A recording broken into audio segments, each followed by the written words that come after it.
So any questions, comments, or concerns so far about what we've talked about? I could do a brief review, but is there anything from last week? Last week we talked about the traps of thinking, had a whole slew of them. I saved that whiteboard and posted it. Okay, now that you mention it, you just mentioned it, the traps of attention and the four destroyers. Can you differentiate? Well, the biggest difference is just that sometimes our attention can be trapped with the first, and then it leads to words. Sometimes it's the words that lead to the trap, if that makes sense. So sometimes it's like the words will lead down the rabbit hole, but there are other times where aspects of our experience will lead to the thinking, which leads down the rabbit hole. So the process is somewhat different sometimes. So let's say that look at it this way, that human attention is like a kite. And if we're adaptable, then, we're going to navigate our kite. It's going to, be in the clouds, and it's going to take the wind currents, and, it goes in all of its different directions and everything. But what people don't realize is that that kite string is being held by typically the four destroyers. That's what's leading the attention. So four destroyers leads attention, and it can either begin as a thought or it can begin in your sensory experience. For example, somebody that you find incredibly attractive walks in the room. Your attention can easily be trapped by the biological destroyer. Does that make sense? Nothing against a person who's attractive, nothing wrong with you finding them attractive, but notice how attention feels like it's getting pulled, like they're pulling it out of your face almost. Of course they're not. It's our doing. I wouldn't say that it's anybody else doing anything to us, but so the traps of thinking and the traps of attention are very similar. A trap of attention will almost always lead to a trap of thinking, and a trap of thinking will almost always lead to a trap of attention. Does that make sense? But there can be a slight differentiation if we wanted to talk about them a little bit differently. It's not super important, but if we wanted to make the differentiation, we could. Biology leads you when you're hungry, but notice that the hunger and the desire occurs first, and now all of your thoughts start to go that direction. Does that make sense? In other circumstances, sometimes our thoughts will start, and then everything goes that direction. Everything we see will start to go that direction. Does that make sense?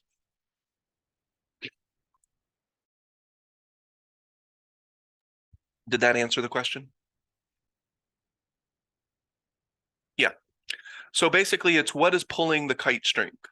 What is controlling the kite? In most cases, it's going to be the social destroyer, the biological destroyer, entertainment factors, and the habits that we've created already. They will be the pullers of the strings, if you will. And you can see this in the world. The vast majority of people, what are they doing? They're chasing entertainment. What are we going to do tonight? How are we going to do it? Who are we going to do it with? How long are we going to do it? How much alcohol is going to be there, etc. Even if it's not like alcohol based, it's still, and there's nothing wrong with social engagements. It's just, um, if you imagine your attention like a flashlight, which is in the Igong book, the flashlight of attention is a technique. Imagining your attention like a literal flashlight. Who's holding the flashlight? Is it you or is it the four destroyers? Does that make sense? And then you can identify that you're going down a rabbit hole based on the traps of thinking, because the one leads to the other leads to the one. It just depends on how you step into it. Everyone else, does that make sense? Typically, I don't have a lot of differentiation in that term, the traps of attention, the traps of thinking. Sometimes I use that interchangeably, but there is a way to talk about them somewhat separately. But you could try that with the Qigong practice. When you're going throughout your day, imagine your attention like light, like a flashlight. Where is it? Where are you shining it? Or do you even know? Make sense? So the traps of thinking is the majority, after repetitive, habitual, and not making me feel well, that's the majority of the warrior training process. However, in Qigong, I'm going to add the beginning of our formal practices in the warrior training. So that will be the first time that I introduce formal practices in the form of, I haven't really decided a name for it. It's a lot like Qigong, only it's 100% designed towards posture, improving posture. I have been, yesterday at work, I wrote down all the things that influence energy, like what is influencing the energy body, what is influencing it directly, what is influencing it indirectly, and I came up with a lot of cool stuff. So yeah, there's a lot of different ways to look at it.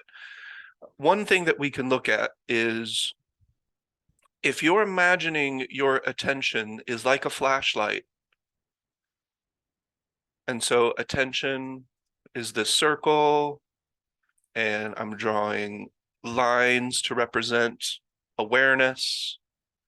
And then I'm going to draw a line with an arrow because remember, we have above and below recognition at all times. So your brain is processing stimuli that you're completely unaware of, and that's okay. That's desirable. But then you have the direction of attention. That's the one with the arrow. Now, if you're doing your practice, this arrow is going out. Does that make sense? Let's say that you have, today's topic is the 4 directions of attention. The Qigong book starts by establishing any one of those directions as often as you can remember. Just go back to it. Just try to remember it. In counterbalance, we will redirect thought that is unproductive back to our 4 directions of attention. By the time we get to hydrostacy, we're starting to maintain at least 1 point, eventually maintaining 4 points all day. Does that make sense? Here's what I see in the human experience, though. I need a bigger circle. And let me know if this is confusing or if this isn't computing. So this is the human mind. The human mind is connecting to its environment. That's these lines. They don't have arrows. So you're aware of the room that you're in to a certain extent, even if it's below the level of active recognition. That's okay. And then every now and then, we'll look at the clock or we'll look at something in our environment. If we're doing our practice, maybe we have 2 directions of attention going at once. Does that make sense? That's a pretty simple little drawing. Now, if you're not engaging your sensory experience in your immediate environment, what are you doing with your mind? What are the 2 primary options that you can be doing with your cognition? What do you think?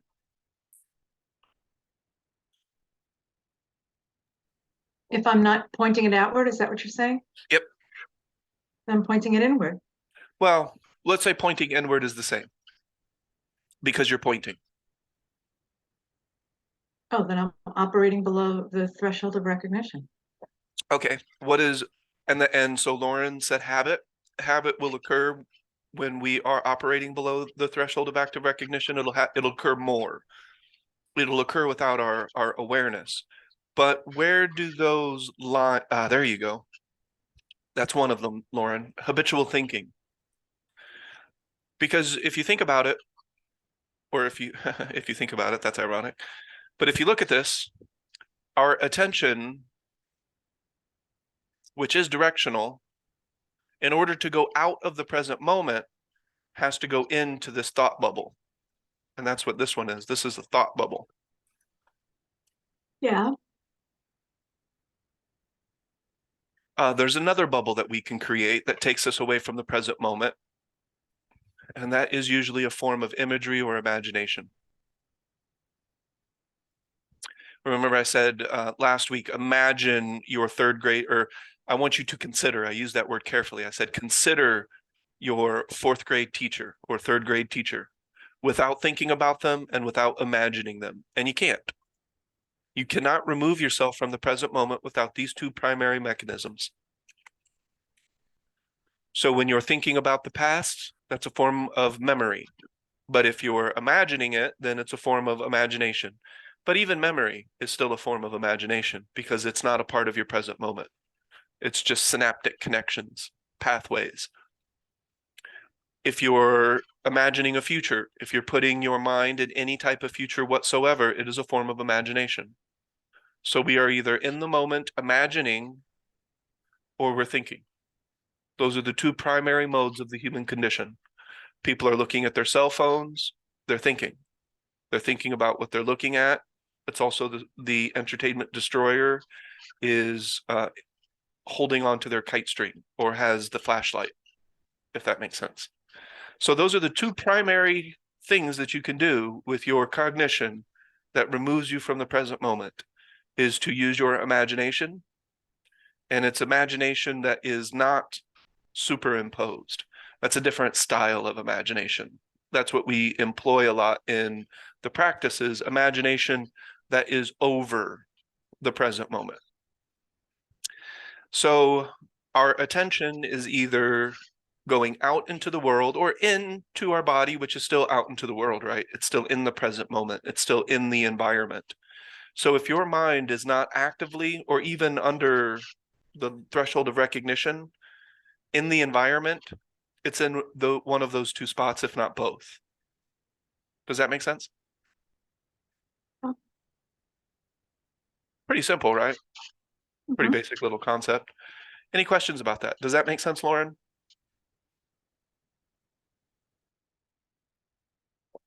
Now, remember this picture, this has nothing to do really with above or below active recognition, because attention can still be going out into the world and you be below active recognition.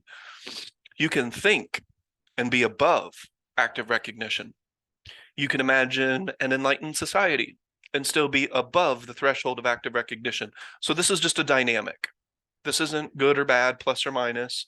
It's just a dynamic that we work with. Now, of course, the practice is to make these lines have arrows, because that in this, at least in this picture, that implies above active recognition, that we're putting it there. So if it's below active recognition, then our mind is just going there without our permission. Our expressed written consent has not been given to do these things. And that is the average cognition of the human being. The human being is walking around all day, aware of an environment, but also unaware of an environment. There's this feeling that you get when attention is deliberate, when the flashlight is being shone on purpose. There's a feeling to that. There's a very deliberateness to the human being when you're doing it on purpose. Would anybody agree with that? That there is a different feeling between operating below active recognition and above, that does not feel the same. Am I the only one who would agree with that, or do others think that as well? Based on your practice so far, do they feel different?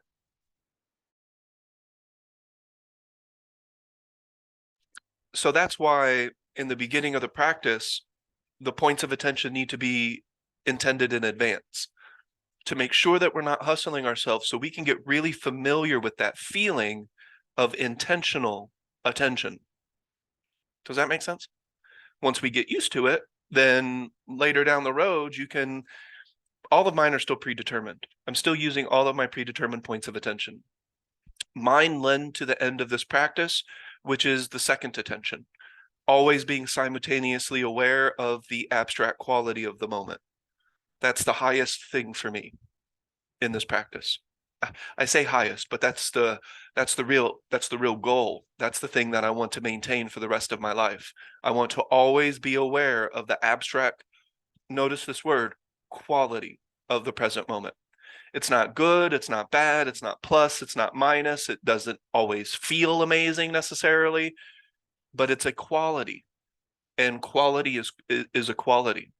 That's one of the words that will run up against a wall. Literally, I feel like I just run as fast as I can up against the wall of quality, because you need a whole book to kind of even start to touch on what the hell are we talking about. with the word quality, a certain quality, but we all know it. Very difficult to talk about. Very, very much like attention itself. Very hard to talk about it, but we all know what it is. The interesting aspect to attention is that it is interacting. So there is something in the unseen with attention, a lot like breath. However, breath, we get to see more of its interaction. So although it's unseen, it can also sometimes be seen, and then we can see the interaction of it. So I think that's a little bit closer to physical than non-physical. The energy system in the body, very close to non-physical, unseen. Attention itself is mostly unseen. Mostly.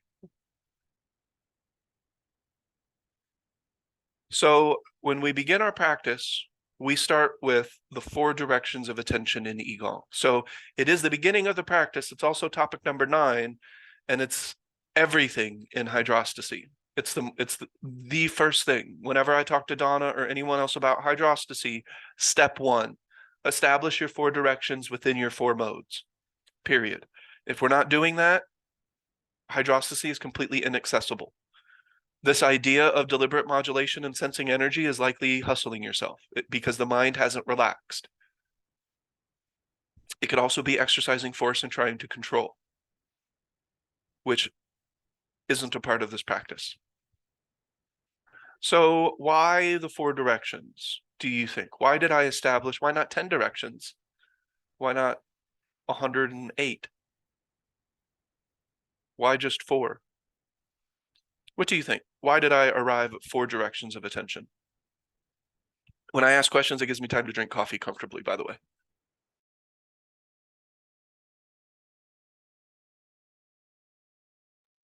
Donna, why do you think I chose 4 directions? Why not 5.5?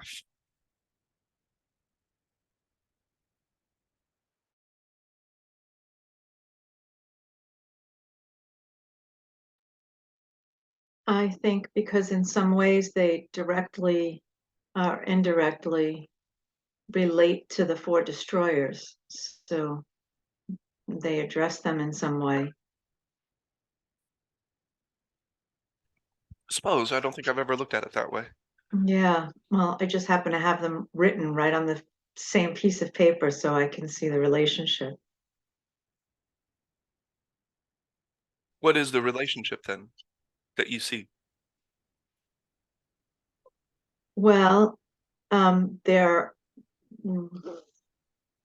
are different um, pillars of stability that address the pull. Mm-hmm. I can see that. Yeah, that makes sense. That didn't arrive in my mind first, but I like it. I can dig that. I'll save this whiteboard just in case anybody wants it. But it was a conversation that I had with Jean one time, and Jean and I talked about multiple points of attention. Now, one of the things I noticed through practicing, and I had noticed it before, but I hadn't quite arrived at words around it yet. It didn't compute, I guess I could say.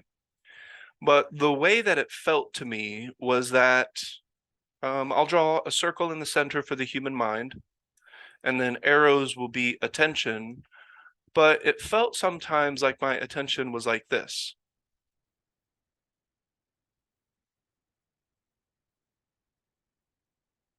Does that make sense? It was like they were crossing each other. And I felt that my mind, once Jean pointed it out, I really noticed I could more put words around what I had already been noticing, if that makes sense. Like I kind of already noticed something, but I wasn't quite sure how to put words or explain it or organize it. Jean helped with that because he pointed out that the mind is actually rapidly going back and forth between these points of attention because they're, if I could borrow the term from Ghostbusters, they're crossing streams. So if this point of attention is sensory data, which is one of the directions of attention, one of the 4 directions of attention, and in parentheses, I would put that as outside.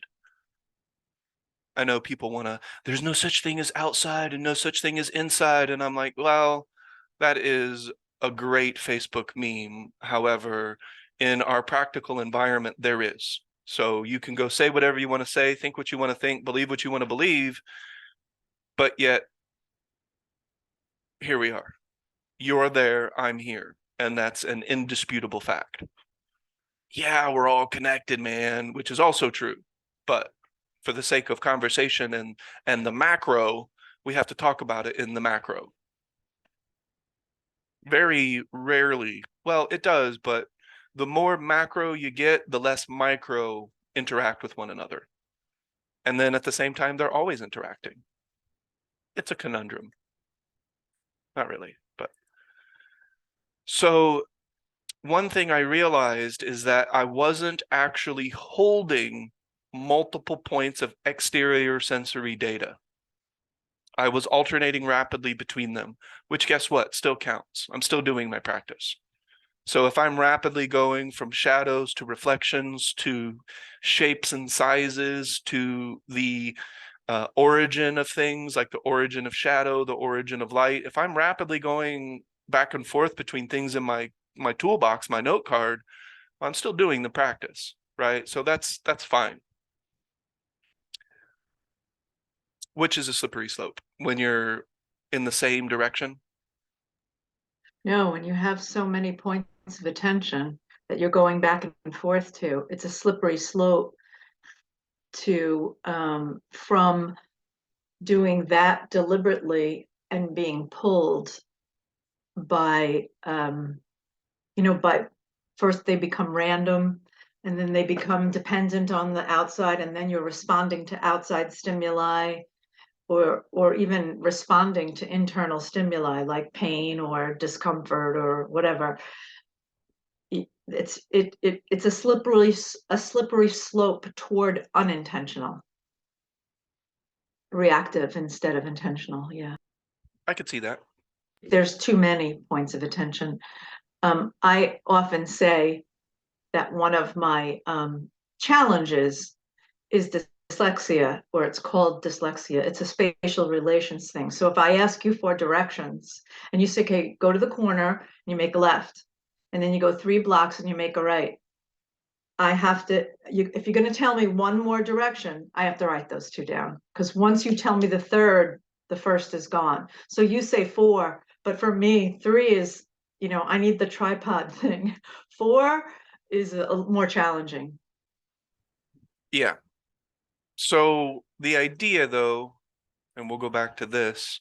So what Donna's saying is, at least that's how I understand what she's saying, is that if there are too many points of attention, then it can get a little loose in the practice, maybe, and it makes it easier to get pulled by the things that pull us. Of course, I would say the things that pull us are the 4 destroyers. They are the masters of our attention until they're not, of course.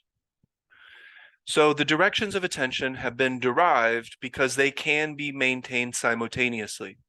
And the way that they're maintained simultaneously is that they are not crossing streams. They are different. They're different directions entirely so that they can be maintained simultaneously. And if all 4 of these directions are maintained simultaneously, that is not rapidly going back and forth between tricks of attention, which are the slippery slope, as Donna pointed out.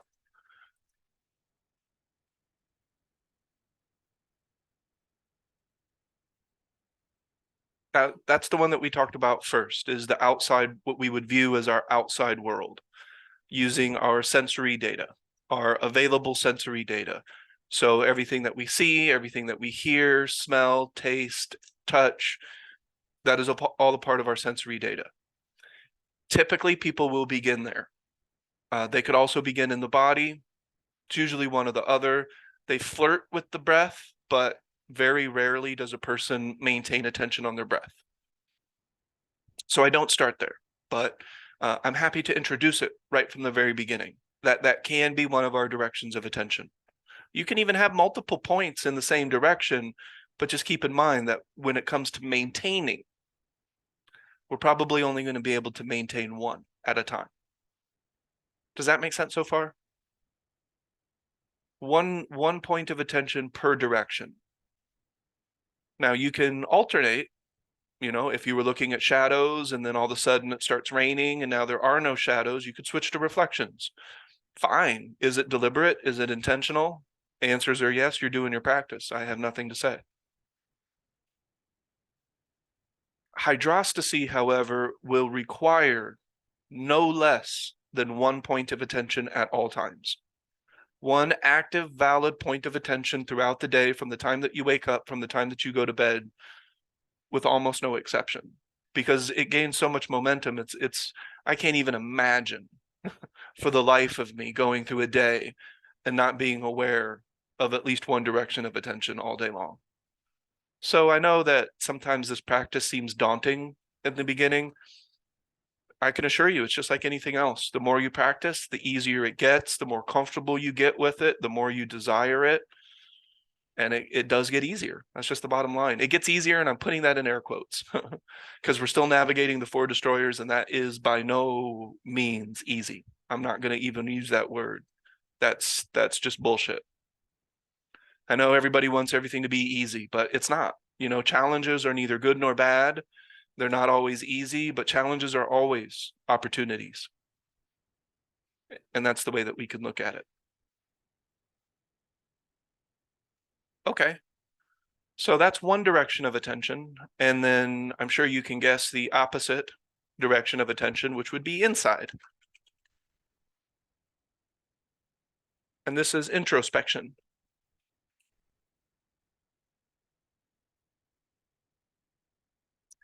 Introspection is a point in your body. The more you practice, you'll probably notice that you become aware of your entire physicality, especially when we're practicing the bubble of perception. That helps to create that proprioceptive feeling of your body in space and time. So I can't even imagine. It's so weird. Like I can't even, my imagination is limited in this regard because I can't imagine not being checked in and aware of my body on purpose throughout the day. I can't even imagine it.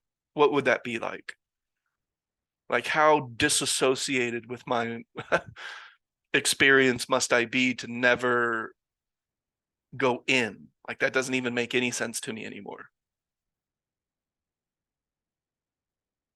Even talking about it, like I'm trying to imagine it and I can't. Even as a memory, when I imagine my memory, somehow I feel like I'm aware of my body in that memory. It's a weird thing. All right, so what do you think are the other two directions of attention? And keep in mind, you're just flirting with them. You just, in the beginning, basic alignment, you just want to check in. Hey there, and then you can go back to whatever you're doing. In counterbalance, oh, you're getting me coffee. Thank you. That was very proactive of you. In counterbalance, we recognize the direction of our thought and go back to our directions of attention. That's called the counterbalance or the rule of three. In warrior training, we go all in and we start to do some formal practices along with our informal practice, and we're really solidifying at least one direction of attention. When we get into hydrostacy, we are maintaining one direction of attention deliberately at all times. Cognition still exists? Oh, yes, that's another direction. Yep. And when I say cognition, oh, I don't know why it types like that. Very, very rarely would I be talking about thought. I can. Thank you. For example, if it's a part of your rule of three, if it's a part of your mantra, if it's a part of your substitute dialogue, then you can include cognition as that. But other forms of cognition, the big winner, imagination. That's a form of cognition. Humor is a form of cognition. Unfortunately or fortunately, there is no logical reason or deduction or anything outside of the present moment. You'll have to go into your two thought bubbles in order to do that outside of the present moment. If you want to think on the logic outside of the present moment, it requires a thought bubble or an imagery bubble. Does that make sense? Because it's using your cognition. That is your cognition. All this makes sense. If this makes sense, that's fantastic. Because I think that this what we're talking about right now, if somebody just popped in, they'd have no fucking clue what we're talking about. Well, maybe, I don't know. Well, I was thinking that cognition isn't escapable, really, because recognition involves cognition. But we're talking about there's a specific word that would go before the word cognition, just like it would go before everything else. Yeah, our cognition's always active, even sometimes when we're asleep. But what do we want out of that activity? What kind of activity do we want? Deliberate. Bingo. And that's not always occurring. In fact, for most people, actually, it's not. The cognition, by no means, or any stretch of the imagination, is deliberate. They're walking around talking to themselves out of habit.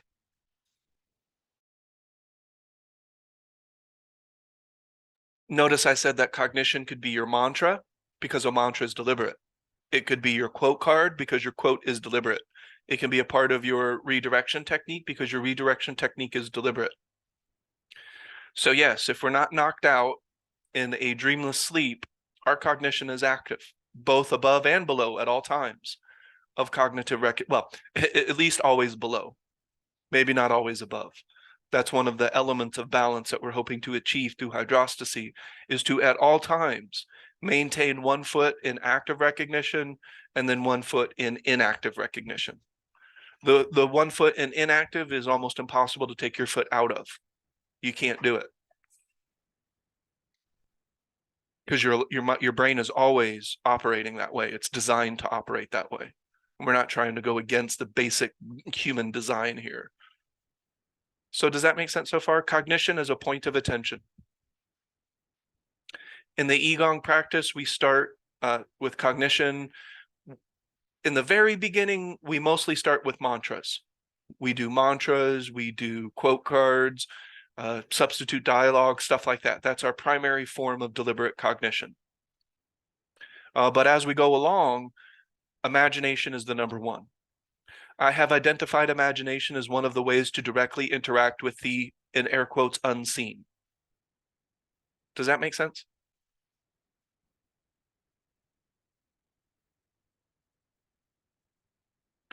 Indirectly interacting with the unseen is the food that you eat. The food that you eat causes a biological response. That biological response will indirectly interact with your energy body.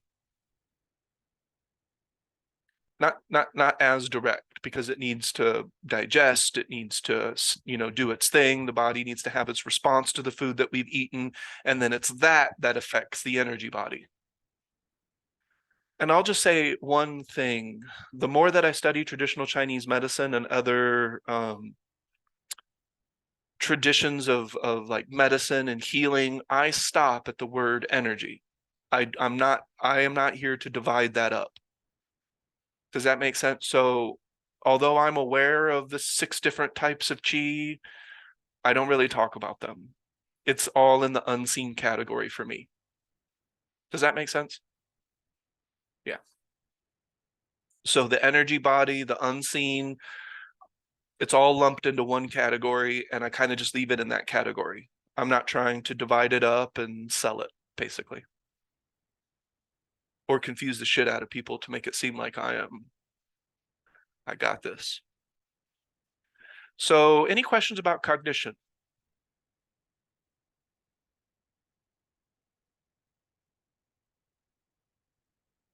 Cognition is either deliberate or it is habitual. It's that binary. It's doing one or the other. I suppose reactionary is very akin to habit. The way that the mind and the cognition is responding to the situation. It could get into fight or flight, which is, mostly biology though. So, all right. So what's the 4th and final direction of attention? Keep in mind that we can start just touching on one of these. Eventually, we want to maintain one of these. Eventually, we could maintain all four. For next week's topic, we have to be able to maintain all four. Breath. Breath is one of those magical things that can be automatic, but it can also be deliberate. And it's not crossing streams with your thought, your cognition. It has nothing to do with logic, reason, deduction, or any of that. So it's not crossing that stream. The breath isn't a part of your sensory data necessarily, unless you're blowing on your hand. Now it is. And there are a lot of internal aspects to it, I would say, but it's still the breath. You know, if your breath is, and one of the things I don't do in this practice is I don't recommend manipulating the breath. All of my breath techniques include attention in an area and smoothness. Get out of your own way and the breath will do what the breath was made and meant to do. The body is highly intelligent. It's time that somebody recognized this and included it in their dynamic. I have included intelligence in my dynamic. All we do is get out of the way. I don't need to manipulate chi. I wasn't born manipulating chi, not directly. And manipulation, I don't mean that we're not interacting with it. I mean that we're trying to control it. We're manipulating it. We're trying to do something with it, and it's usually based around a cognitive concept. I don't do that. I have nothing to do with any of that. That's going to be the wall that I run up against in traditional Chinese medicine, is because I'm not trying to manipulate qi.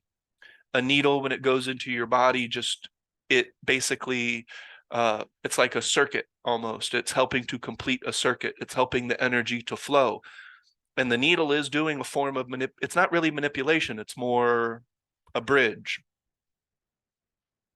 if that makes sense.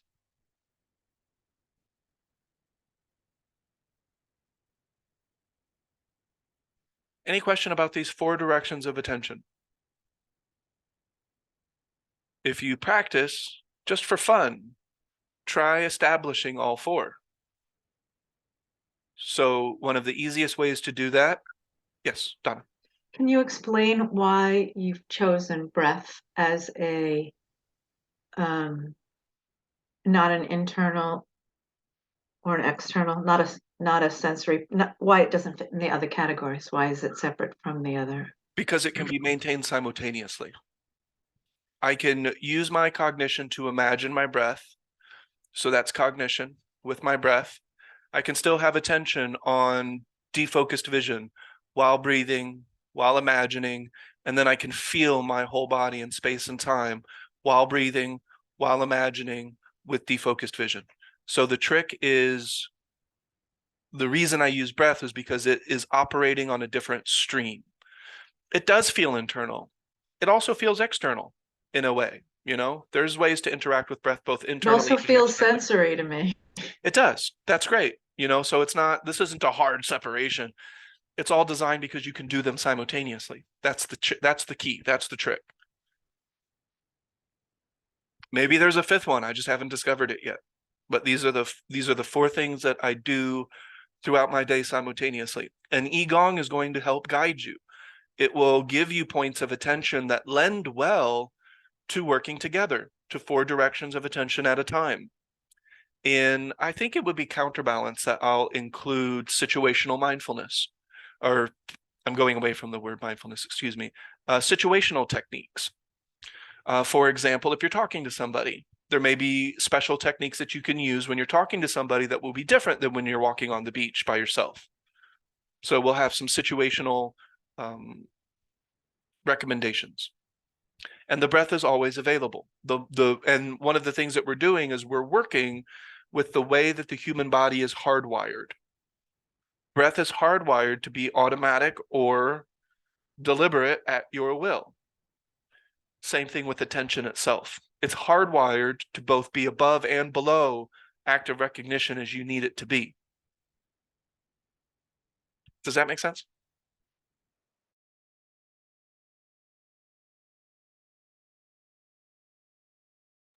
The more that we do this practice, the less the points of attention feel mechanical.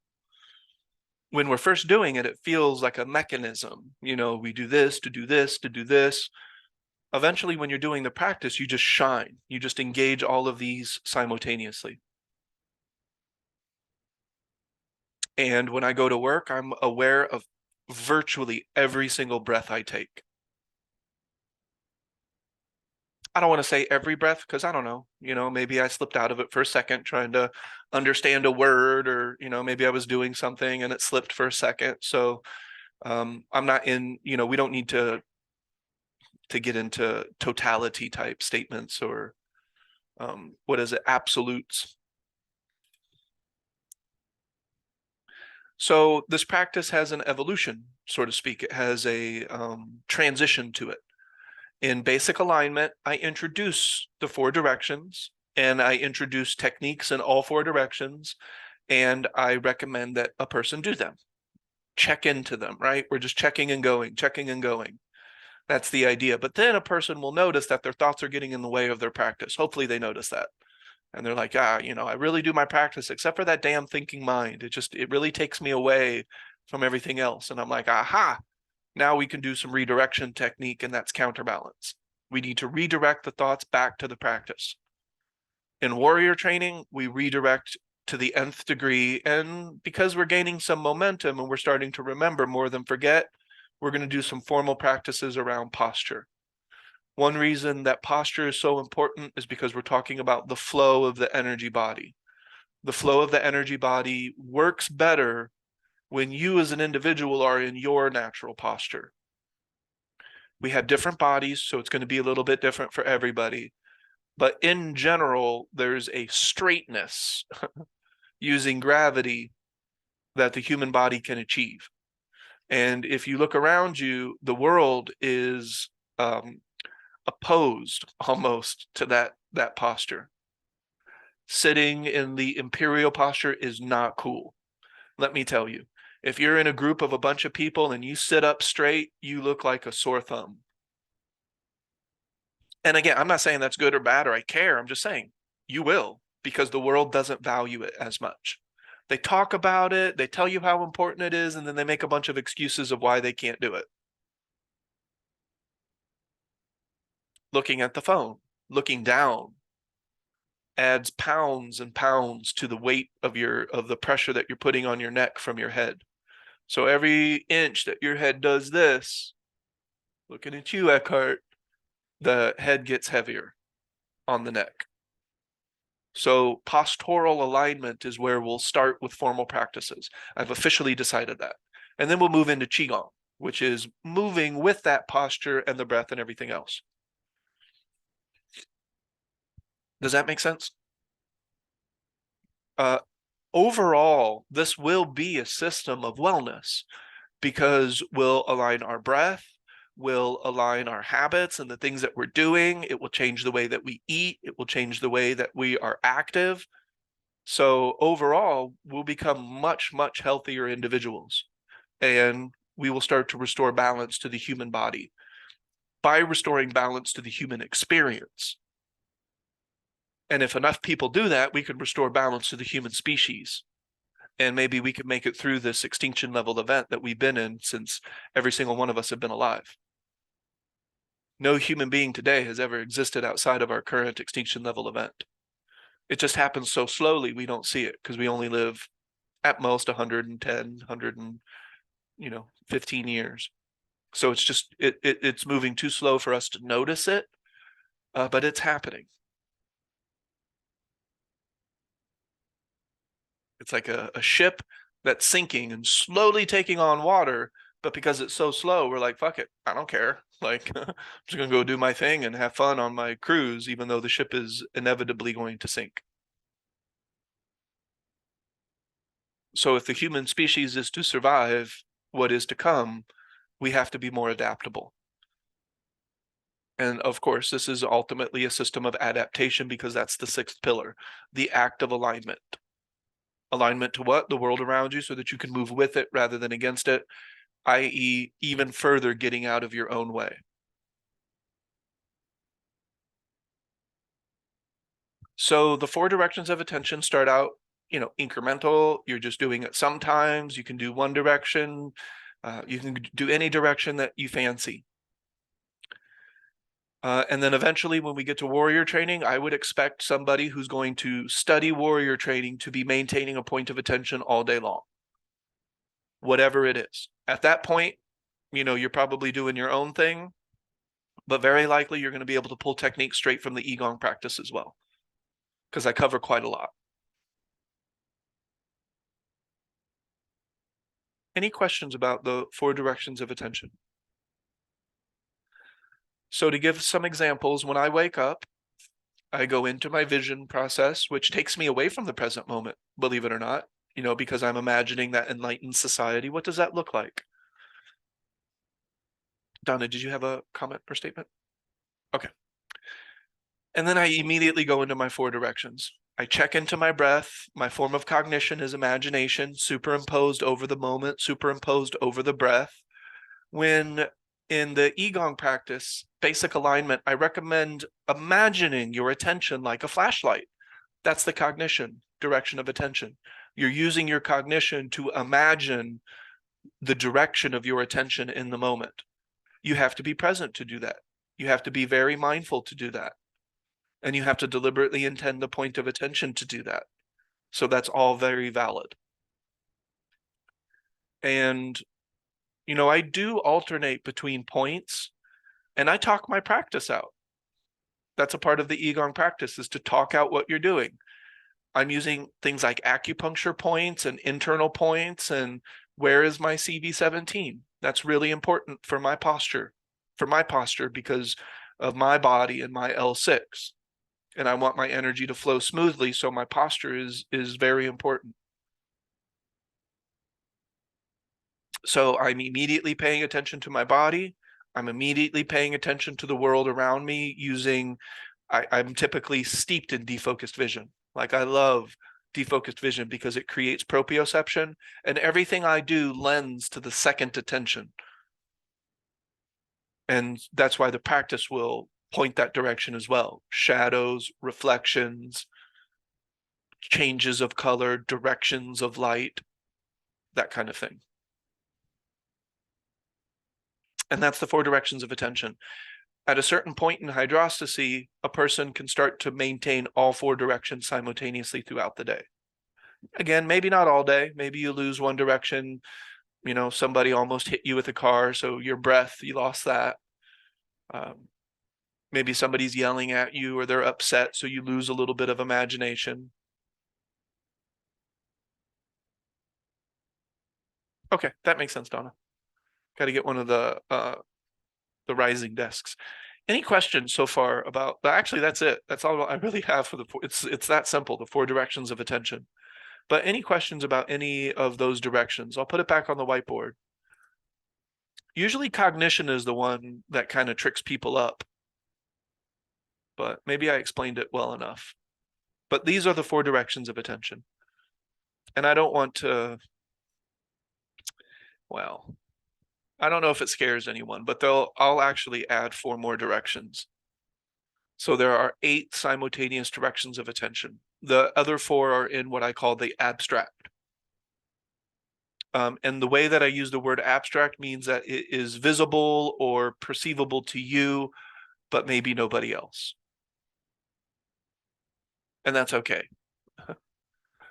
If Ida is going around all day feeling magical, who really cares if anybody else, notices it or agrees with it or shares it necessarily, right? This is an individual pursuit to a large extent. Although in the Qigong book, I do recommend, support groups, social groups, support structures. That's what the Thursday group study is. It's a support structure for everybody, including myself. It reminds me to practice just as much as it reminds anyone else. All right, I'm going to take a sip of coffee, but are there any questions about the 4 directions of attention?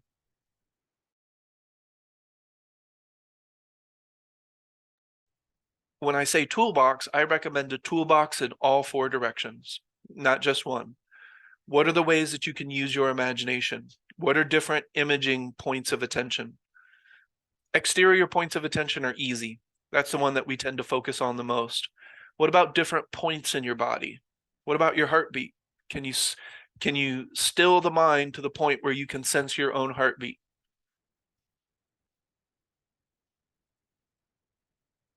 Different areas of the foot, different areas of the hand. CV23, so we have our chin not out like this, but more like this.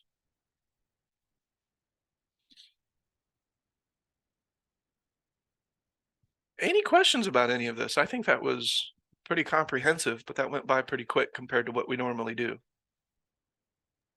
We did it earlier before we changed what we were going to do on Tuesday, or before you changed how you were going to approach Tuesday.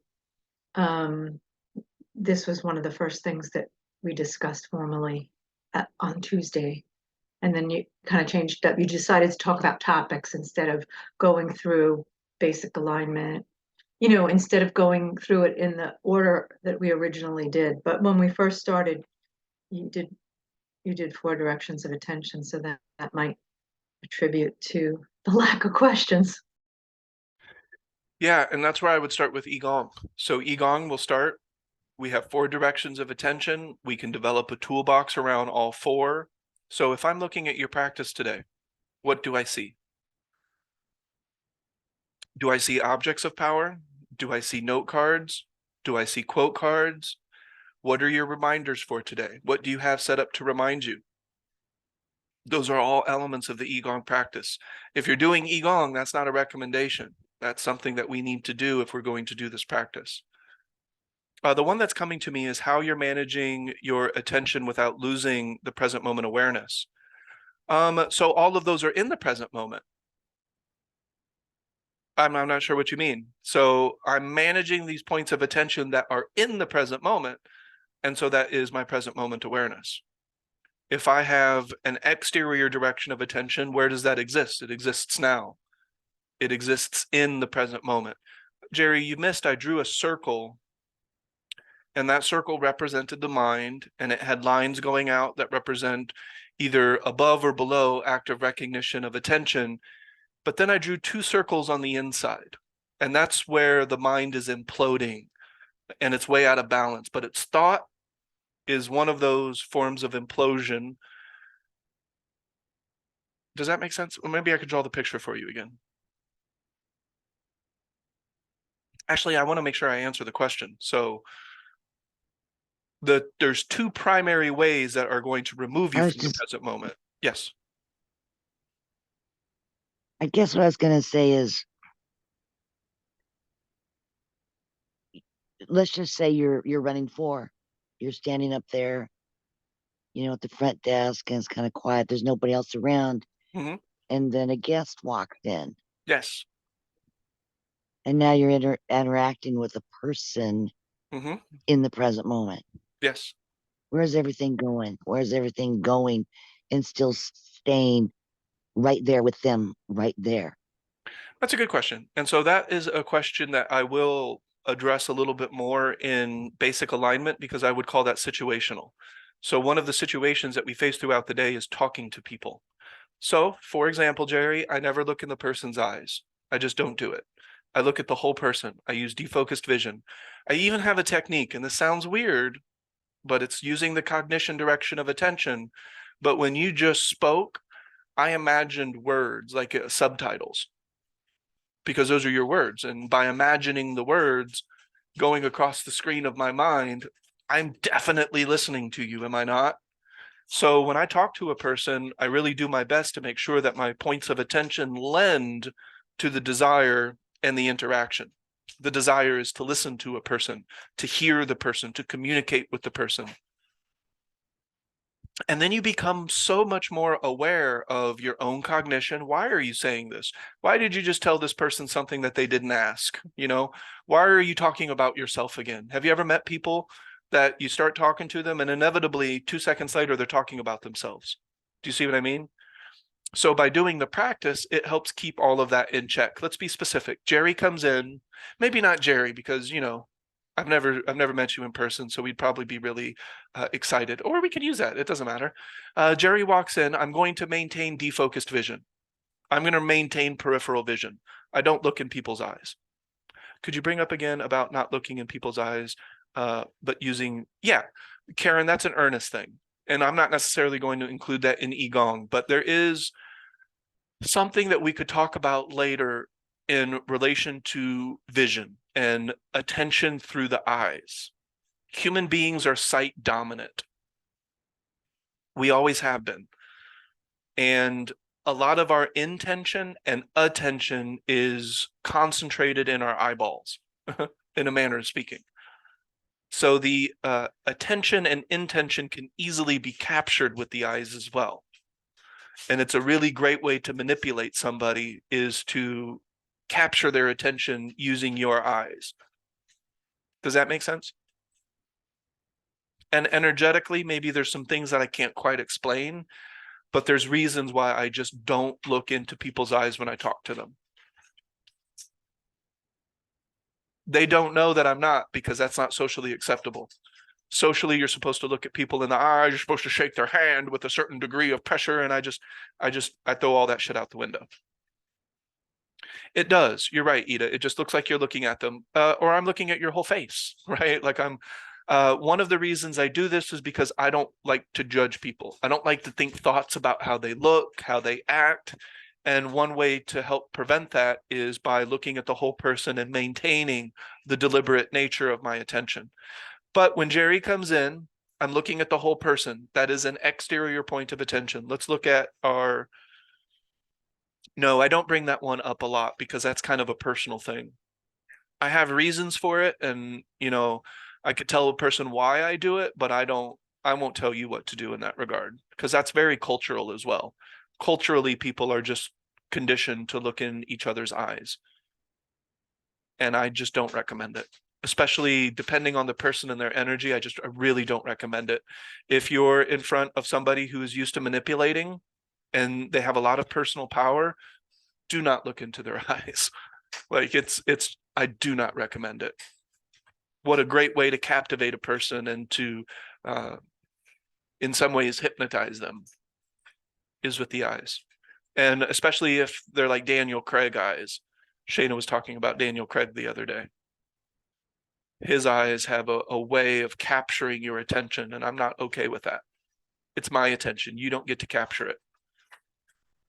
Okay, so Jerry walks in. Where are my 4 points of attention? Well, they're active right now, so I could just use what I'm doing right now because I have all 4 points active while I talk.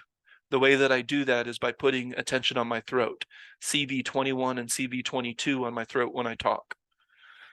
But Jerry walks in. She really wants to talk. That's okay. Let's just assume she's a customer. I mean, she has to talk, right? We have to communicate. That's what we use our words for. That's fine. So I have attention on her whole body, her whole presence. I'll even take it a step further. This is a part of the abstract. When I use the word abstract, I mean it may only be available to you, and that's okay. I find no value in trying to convince other people or to divide the infinite. I think that is an error that the human being continuously makes. They try to divide the undividable. It's infinite. Stop it. Like you're just making shit up at a certain point, which is okay, but I know I'm not interested. That's okay for someone else. Lauren, this was exceptionally. Here's the key to social anxiety. The trick is in what you choose to emphasize and the degree you choose to emphasize it. That is the trick with social anxiety. If you can maintain your 4 directions of attention, you'll see your social anxiety mechanisms and you'll be able to redirect them. That'll be in the book, The Invisible Eyes of Other People, where I talk about social anxiety. So Jerry's walked in. I have my defocused vision. I have my peripheral vision, and that is active. But I'm also aware of my entire body. I feel my body in space and time. That is not by accident. That is not by habit or conditioning or even trying to control. I will be aware of my body, and it depends. Maybe Jerry's coming in and she's disgruntled. I'm going to put my attention on my dantian, my lower dantian. Does that make, and I could talk about these things a little bit later, like why I do different areas for different effect. I can talk about that another time or later or whatever. But if Jerry comes in and she wants to see the manager, and go figure, that happens to be me. So Jerry comes in, she's heated. I'm going to put my attention on my body, but specifically in my dantian. Let's say she comes in and she's sad and she's just having a really rough day, and she's not mad at me or anybody around. She's just obviously melancholy. I'm going to pay attention to CV17, the middle dantian. Maybe she's telling me something I've never heard before, and it's confusing, and I don't know what the hell she's talking about. Does that sound familiar, Jerry? I'm going to pay attention to the third eye area, the middle of the brain. So I'm always going to have body awareness, but I do alternate it depending on the situation. That could just be an earnest thing. I don't plan on including that in the EGOG practice. Maybe I'll make recommendations to help people if they find it also beneficial, but I don't have enough evidence to support that. So it works for me. I don't know. Go try it. Let me know if it works for you. So the idea is changing the point of attention in the body depending on the circumstance around you. It is consistent with cultures separated by space and time. So the teachers and practitioners of antiquity also use different areas of their body to interact with the present moment differently. But this is all still answering Jerry's question. Jerry's come in. She has maybe a complaint, or maybe she's just there to receive a treatment, or maybe she just wants to talk about something and everything is okay. So I still have body awareness. I still have attention on the outside world. Well, if she's talking, I am going to imagine her words as she talks. That helps me pay attention, because if I don't imagine her words as she talks, I may start to imagine my own words as she talks, or I'll just start thinking them. And that's worse, because I'm not listening to a damn thing she's saying in that. And we have terms for this now in the world today. It's called active listening. As you can imagine, I am a fan of that term because they're using the word active, implying that it's happening now. So Jerry walks in, I have peripheral vision and I maintain it. I don't just stop all my points of attention because Jerry walked in. What kind of sense does that make? So Jerry walks in, I have my peripheral points of attention. I see all of her. She's talking to me about a subject, and so I'm listening to her dialogue. I'm even imagining her dialogue because that helps me listen. That's an earnest trick of attention that has been very beneficial for me. And then I'm going to pay attention to my breath. If I talk, I'll pay attention to my throat because that's still my breath. I'll still kind of modulate the way that I'm speaking so that I don't talk too fast or too slow, or, use words that nobody else understands. And so, Jerry, in this example that you gave me, I have all 4 points of attention active at the same time. If I'm listening, then I'm just going to pay attention to the smoothness of my breath. If she's starting to say things I don't like, I will maybe do a different type of breathing technique to help root, or to help me feel, that this isn't affecting me. She's just saying what she's saying. I don't have to be affected. Jerry, does that answer your question? It does. I kinda, mostly. I think, like you said, we all have our own way we practice and how we interact with things. But I'm not gonna notice any of this you're saying. Like when I walk in, I say, "Hey, E." Yeah. I mean, I'm very aware of my surroundings too. It's my practice. It's what I do, and if you're not really talking to me, I'm gonna feel it. Mm-hmm. But you're gonna probably look up from the desk and smile and say, "Hey, Jer, looks like you're early. Grab a water. Have a seat." I'm gonna feel like you're really giving me your attention. You're there. Because I am. Yeah. Yeah. Yeah. You will Yeah. notice if I'm practicing, if you walk out of the clinic later and you're like, well, I want to know, was he really doing anything? You can check. 1,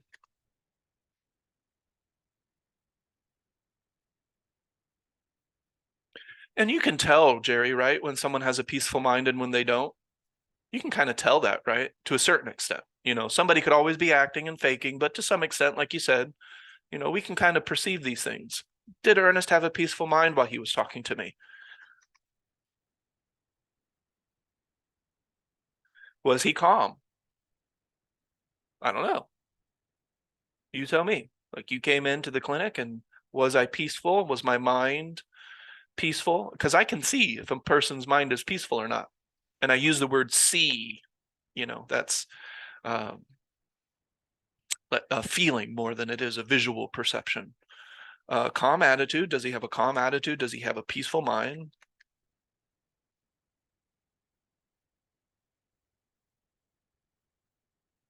So if you really want to know if Ernest is practicing, what was his emotion like while you were there? What did it seem balanced? Did you notice it?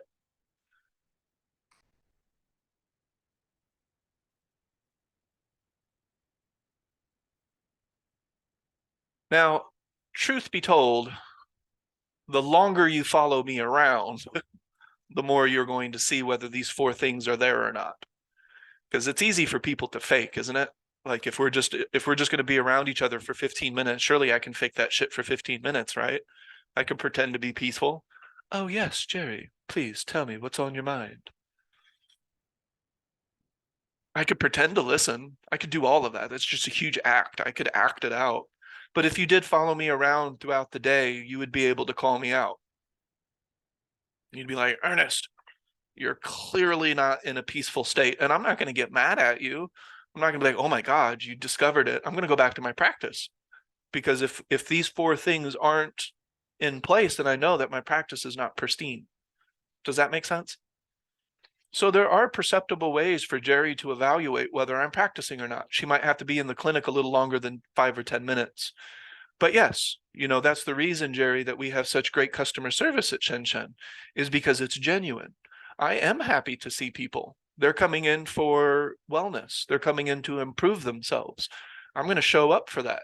It's very bright and the energy is good, and I want to contribute to that. So when we look at our triangle, does my triangle coincide with my points of attention and vice versa? So this is, I'm going to draw my triangle, and oops, I didn't mean to save. These triangles and the things that I'm drawing, they should start to, kind of look familiar. But is Ernest practicing? How do I know? What is he practicing? What is the purpose of the particular practice in the moment? I don't want that little dot there. There we go. But people really forget about this dynamic. They don't know what their desire is. So their intentions are unknown even to them. And it's very difficult in that dynamic to access willpower, or the power of will, whatever we want to call it. Movement that is deliberate and intentional and on purpose. Hopefully with the least resistance possible. Then it will be very indicative of what I call personal power, which sits right there in the middle of this triangle, personal power.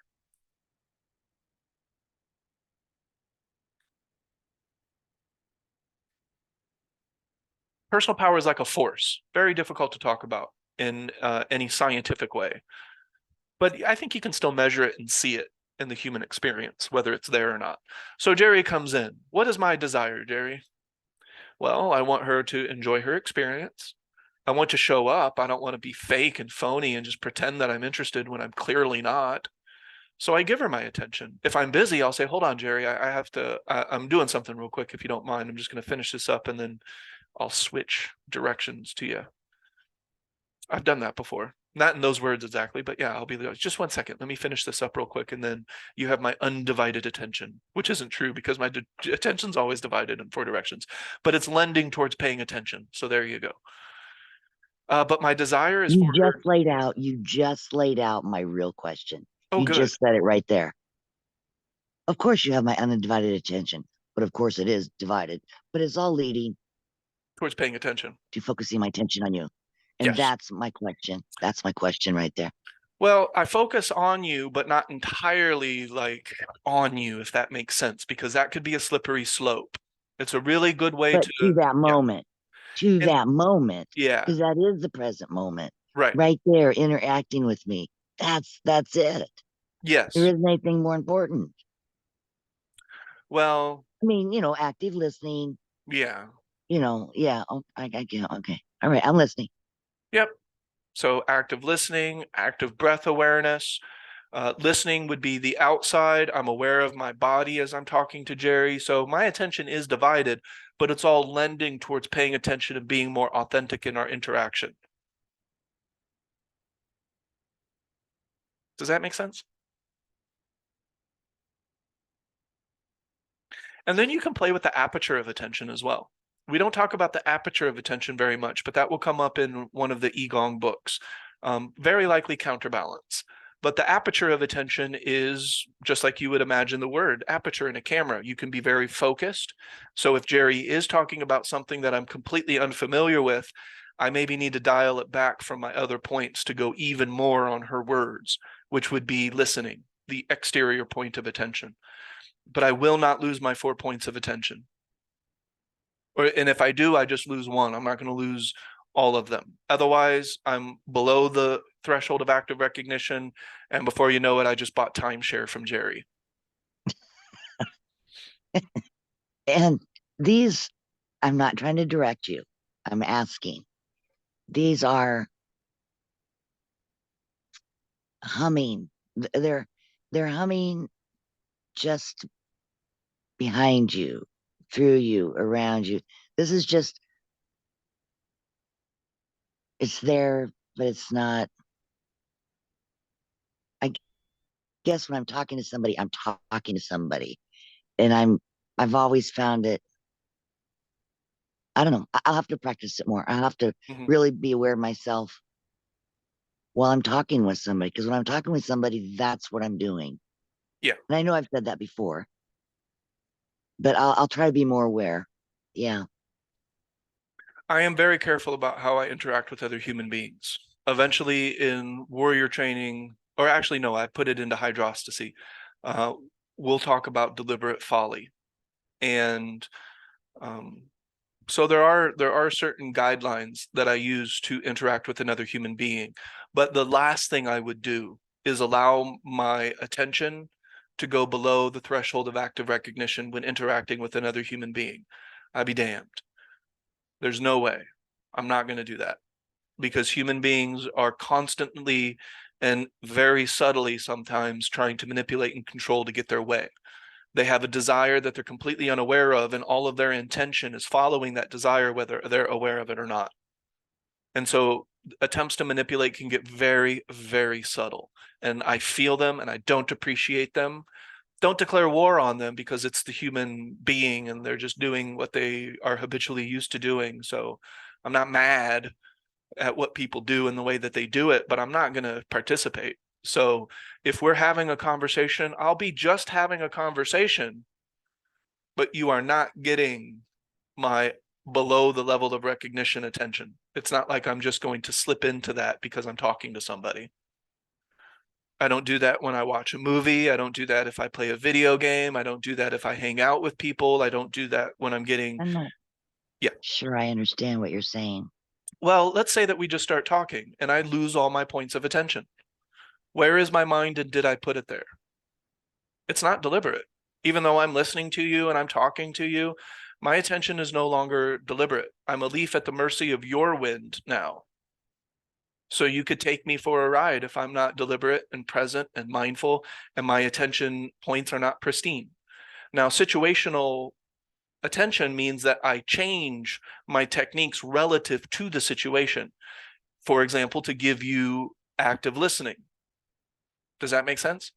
But I'm not going to lose all of my points of attention. And then, because sometimes it almost sounds like, and you might not mean it this way, when I talk to somebody, I'm just talking to them. Honestly, that feels like we're saying that we allow ourselves to go below the threshold of active recognition. Because what are we doing? That Where is isn't how I attention? mean it, though. That isn't Okay. how I mean it, though. And if it's not how you mean it, then you would be able to tell me, well, where is your attention? Because it's always somewhere. And if you don't know, then it's below the threshold of active recognition. Or It's what I'm doing with you. It's like right now. so right now, It's where what are your I'm points of doing attention on you. specifically? I'm listening. I mean, I'm telling you, this is why I Auditory. asked the question. Mhm. I'm listening. I'm not taking anything on. I'm not interjecting any opinions here on you. I'm listening to what you're saying. And when it's my turn to talk, I will respond, but you're not selling me anything. I'm not getting moved around. I don't know what you mean by the other part sounded a little, I mean, for lack of a better word, paranoid, or I'm just here to in any moment, whatever it is, I'm just in that moment with that person. I don't know what they're going to say. I don't know how they're, it's just walking in a store, going to the grocery store, walking in to see you. I'm done. I do whatever. I walk out the door. Somebody walks in front of me, or we're always just in that moment. Yeah, points of And attention good. is what's missing in the way that we're talking about this. So remember Yeah, that, I'm sure it yeah, is. yeah. I'm sure it is. Yes, with me. Yes. Yeah. Where are our points of attention? What are we doing with our cognition, our breath, while we're doing these other things? Because if we're not pristine with our points of attention, it is a quasi practice.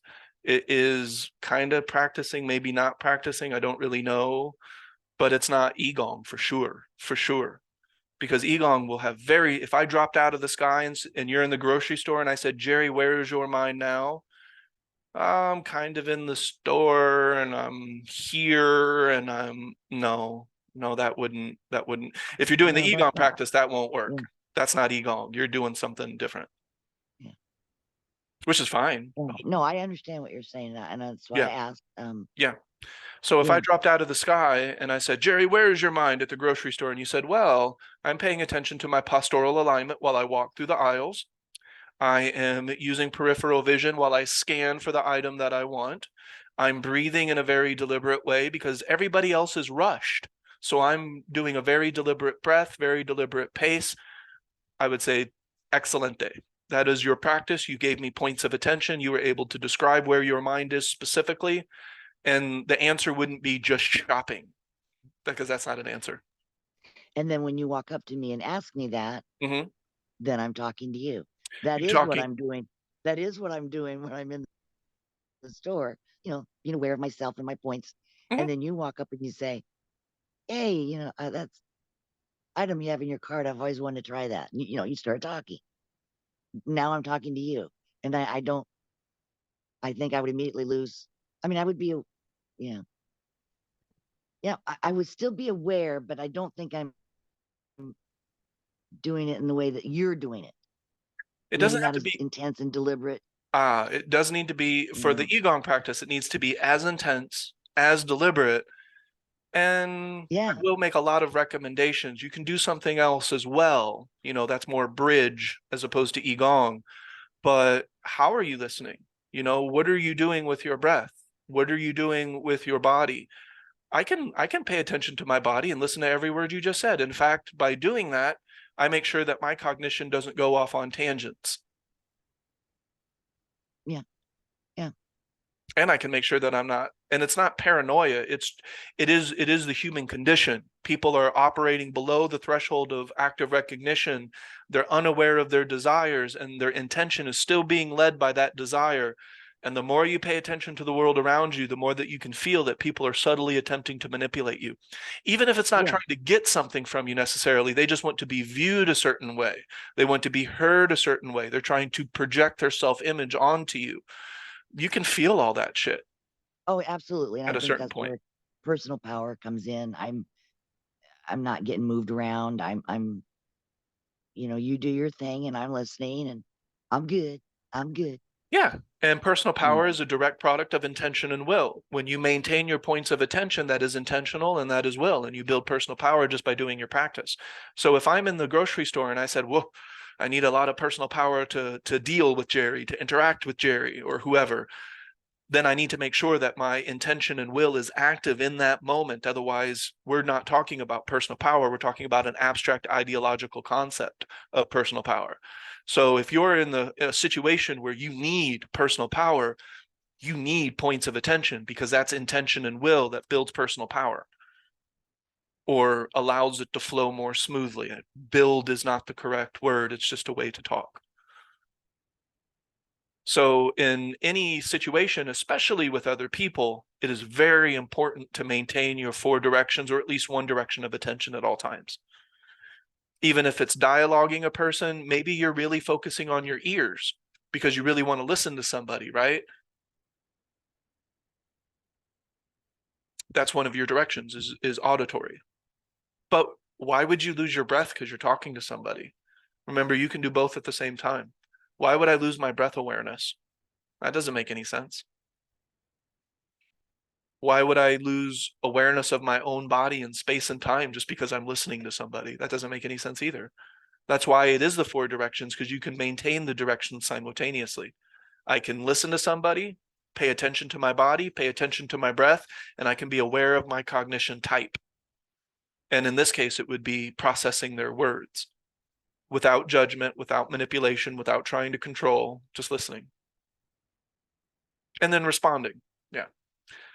Most people, and I am comfortable with the word most, they're thinking about their response while you're talking, because people are just arguing in very subtle ways. They're just trying to convince one another, or they're trying to convince themselves through the conversation. Once they have you confused, or they have you to agree on something, sometimes people use that to solidify it in their, oh, well, Jerry agrees, so, I guess I more agree now. So a lot of people are trying to convince themselves by trying to convince other people. And that's what we call othering. And if you start to judge the person, you're othering. And that is coming from an infatuation with self-importance. Otherwise, you wouldn't other. You would never other if you weren't infatuated with your own self-importance. And if I were to drop out of the sky and say, where's your mind now? Most people will have to admit, in this imaginary world where people understand what we're talking about, that they're just thinking about themselves. Or I'm thinking about something in relation to myself. It all traces back to me. I don't do that. And I'll tell you later in hydrostacy why and how I don't. Does that make sense?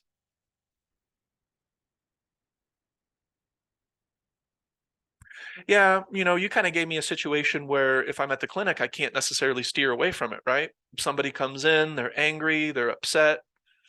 Well, I need to maintain, right? There's so many things that my practice will help me with that interaction. So the points of attention and the 4 directions will help a person listen, will help a person respond more elegantly, will help a person connect to another person, because you're not labeling, judging, comparing, contrasting, because where does all that exist? I'll do this picture one more time. I'll save this whiteboard. I am breaking down the mind, the human cognition. What is it doing? What is your mind doing right now? This is the mind. These lines have no arrows. That is below the threshold of active recognition, because your brain does that.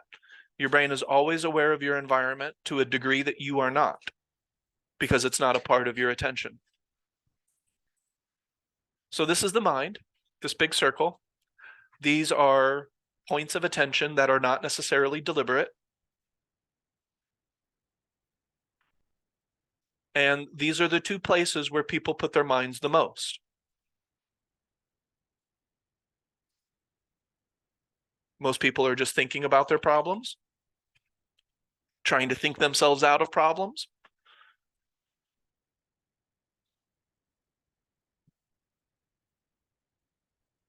So if you want to do anything that is not in the present moment, it requires one of these 2 things, if not both. So when you're on the train and you're not really there because your thought, your attention is going into your thought. And I'm not going to put arrows because it's not deliberate. It's a habit.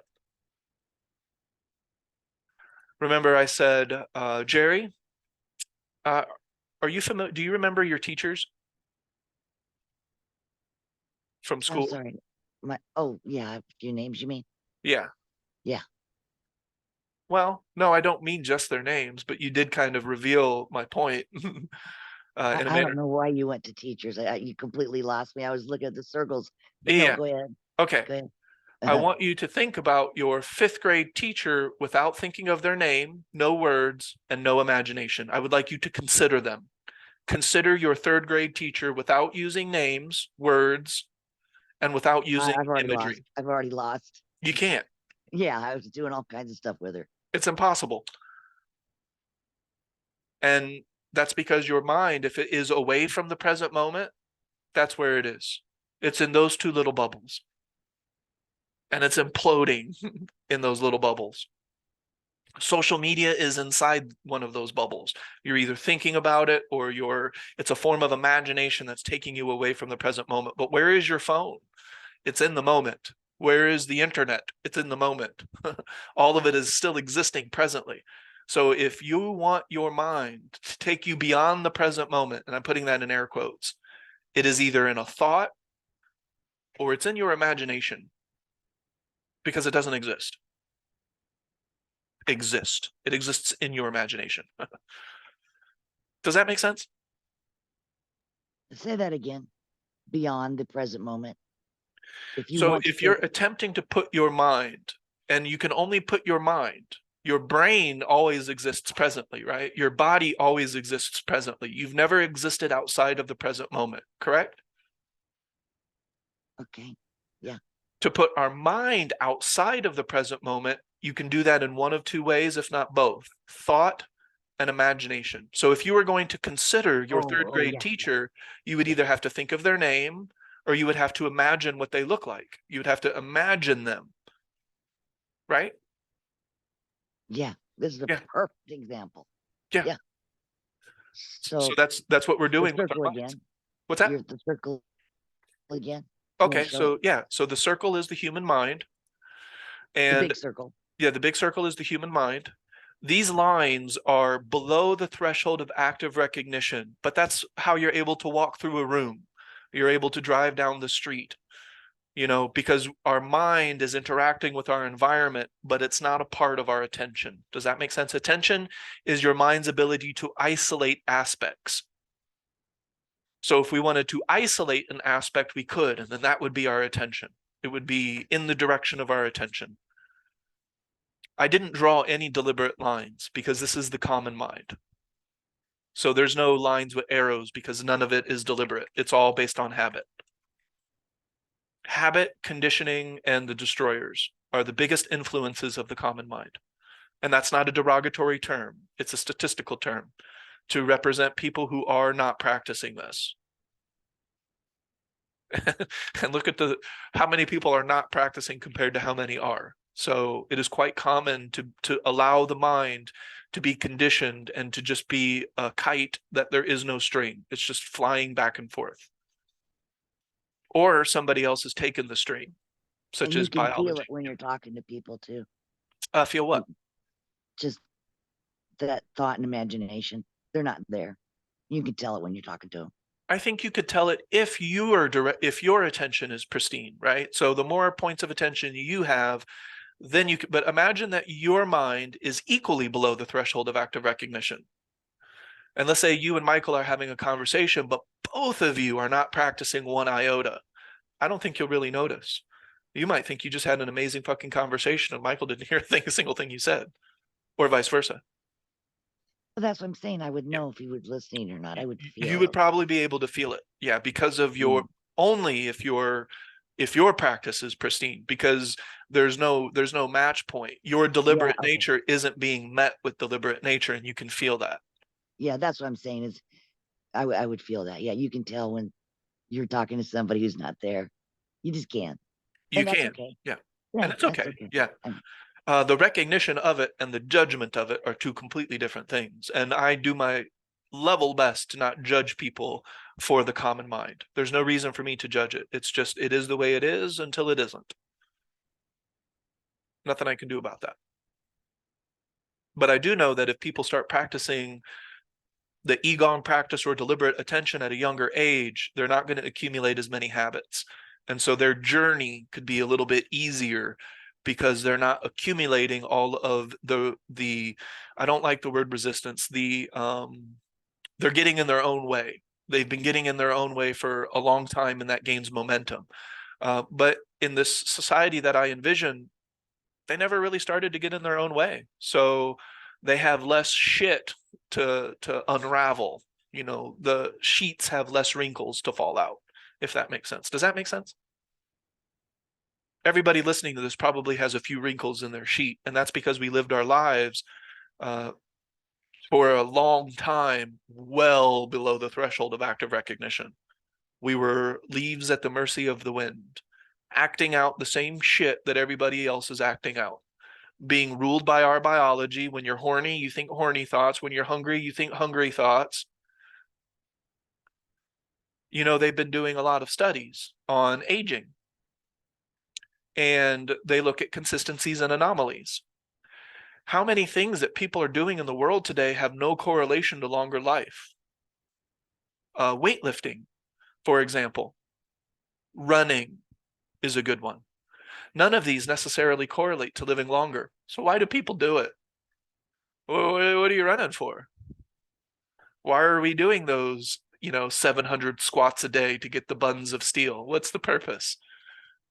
It's not to live longer, because there is zero correlation to buns of steel and longevity.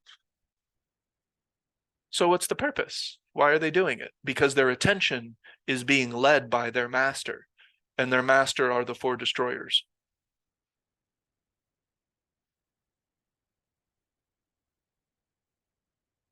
A Ferrari has never been associated with longer life. Never. You don't live longer because you own a Ferrari. You don't live healthier because you own a Ferrari. You don't even live better. There's cars that drive just as good, maybe better. So where did the desire for the Ferrari even come from? That's weird. You want a really big house? Why? There's no correlation between longer, healthier, vibrant life and the size of house that you have. Where did that desire come from? Social. Entertainment. I mean, come on. You saw the Super Bowl. Like, did that seem like a little bit much for a football game? Yes. And I don't declare war on it. It is what it is, but that's a lot of going on for just a football game, because there's money involved, and we live in a capitalistic society where everything is influenced by it. But yeah. You didn't I think all know. those fireworks were a bit How much? is the NFL a nonprofit company? That just still cracks me up to this day. The NFL is a nonprofit organization. Wrap your head around. No, really, look it up. No, I know. They Yeah, they no, are I read that. absolutely listed. All right, see you, Donna. Oh, she left already. Well, all right. Any questions or comments about this? I think that was a pretty spirited conversation. Michael, I saw your microphone unmute a few times. Did you have a question? It could have just been an accident. I get it.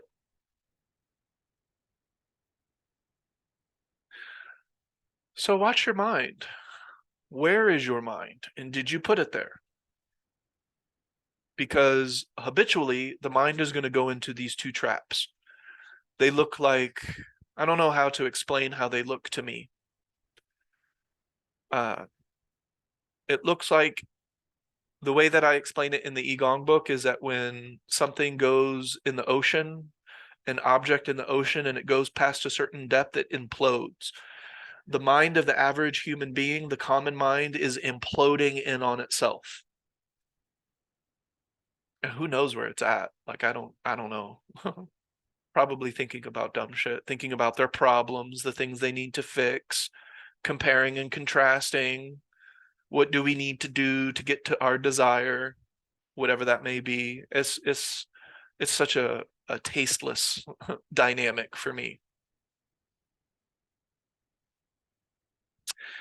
So I'll save this whiteboard. Eventually, I will offer what I call the abstract principles. The abstract principles, one of the abstract principles, actually, I don't need to write this on the whiteboard. I don't think. I just saved an empty whiteboard. That's funny.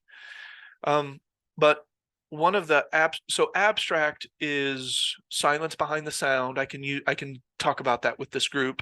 The space behind the object, the silence behind the sound, the stillness behind the movement. We're all familiar with that. Eckhart Tolle did a really good job.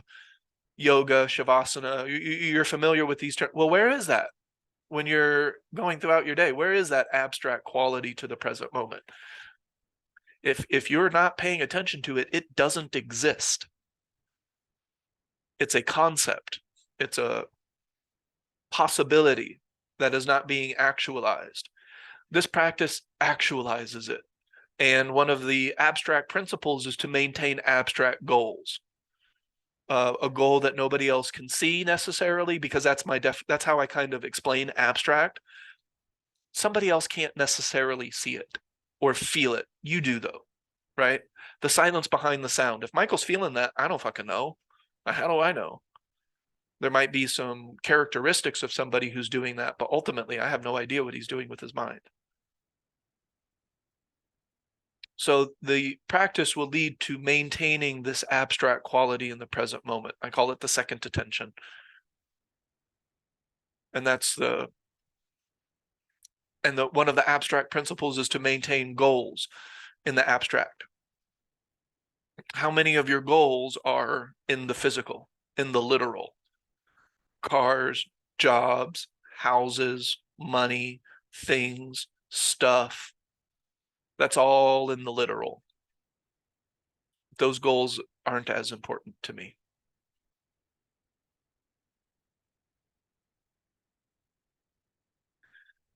All right. Any questions, comments, or concerns? I think that's a good stopping point if there's no questions. Michael, any questions? You usually have a good one. Lauren, any questions? Anybody? Easy peasy, huh?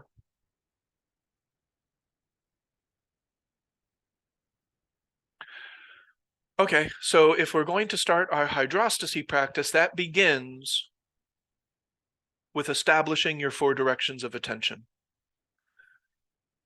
in your 4 modes.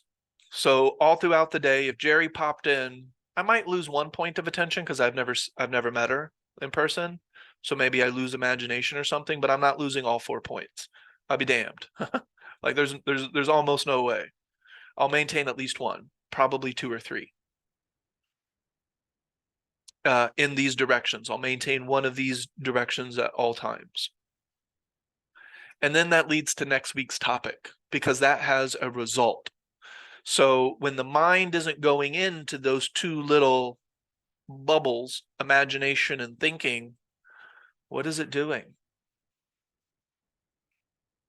What happens? What's the result?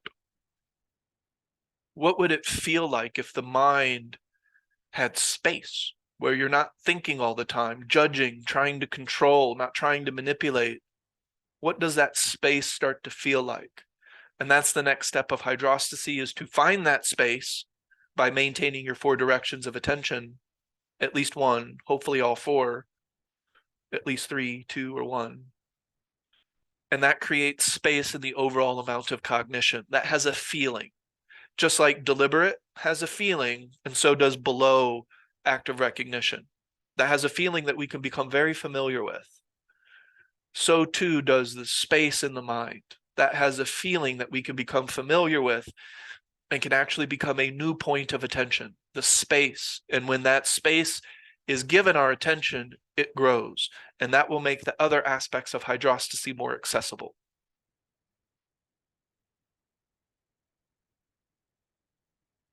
And we have some pretty evolved cognition going on at that point.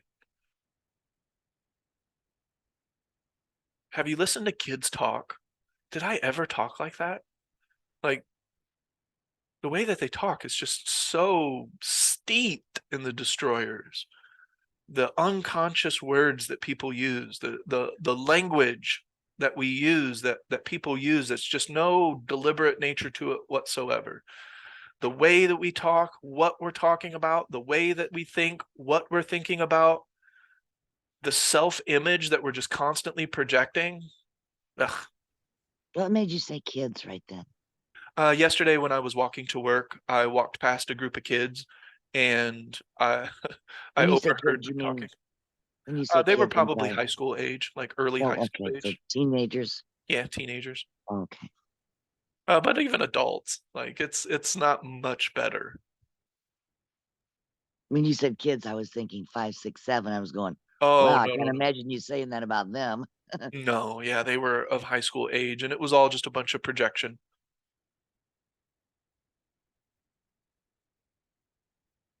The projection of one's self-image.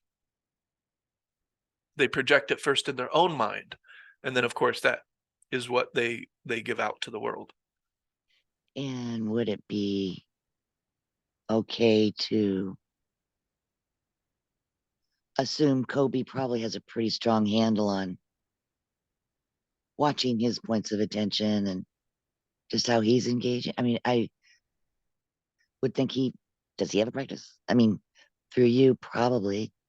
Mm, I would say that he has a better understanding of how the mind and the human experience works, maybe even better than he like knows that he knows. But I've never pushed this practice off onto him. I never said push. I never Yeah. used that word. So I don't. Yeah. I I think just mean that just being around you. How would he not? I think Just that being he. around you. Yeah, just being around Shayna and I think that he is Yeah. far more present than most people, but Yeah. without the practice in place, it's not quite the same, if that makes sense. So he still, I wouldn't say that he's always exhibiting those 4 results of the Igong practice. A peaceful mind, a calm attitude, a balanced emotional state, and impeccable self-awareness. But his self-awareness is actually quite high for his age. And Yeah. yeah. What was those 4 that you just listed?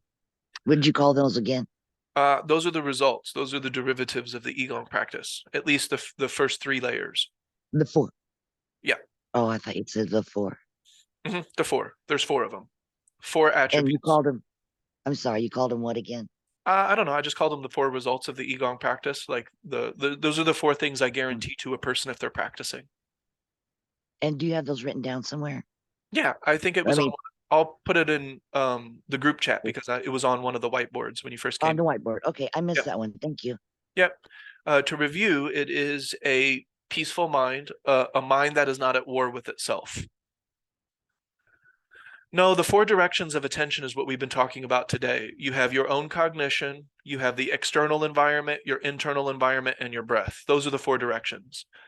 I have outlined 4 results of the Igong practice if a person is faithfully practicing. If they're really, and by faithfully, I mean they're actually doing it. They're not trying to convince me.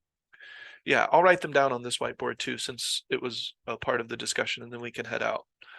But if you're practicing Igong, at least for the first 3 layers, warrior training can yield an entirely different result, but similar, like these results will still be there. It builds on it. But one is a calm mind, or excuse me, peaceful mind.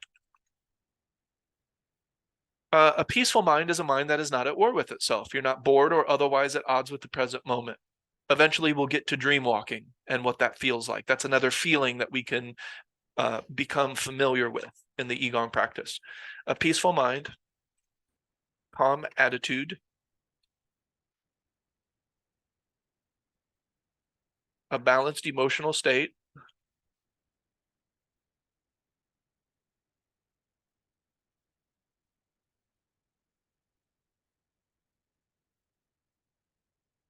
and I don't mean it how the kids say self-awareness. I don't use the word awareness the way that the internet does. I mean active. Where is your attention right now? Is it on your actions, your thoughts, your output, your input, or not? That's what I mean by impeccable self-awareness. The lens of perception is much cleaner. We're aware of what goes in, we're aware of what goes out. You don't perform an action without being aware of it. You don't have a thought without being aware of it as it occurs. We have some acronyms for that. The way that we do it is sensory attention training. SAT leads to cognitive attention training, which leads to behavioral attention training. So we're aware of our senses. That helps us to be more aware of our cognition, which helps us to be more aware of our behavior. And when we start to talk about behavioral change, we start to talk about hunting power, and that's only in hydrostacy. So if you drop out of the sky and I'm pissed off, where is my practice? If I'm feeling defeated or confused, where is my calm mind? Ernest, are you practicing? Because it doesn't look like it. So if I'm in this unbalanced emotional state, Ernest, where is your practice now? That doesn't make any sense. Why would your emotions be all over the place if your practice is pristine? It doesn't make any sense. Or directionally, where is it going? Maybe you just found out something and you had an emotional reaction. You would be aware of that. You would be able to reel that and direct it how you see fit.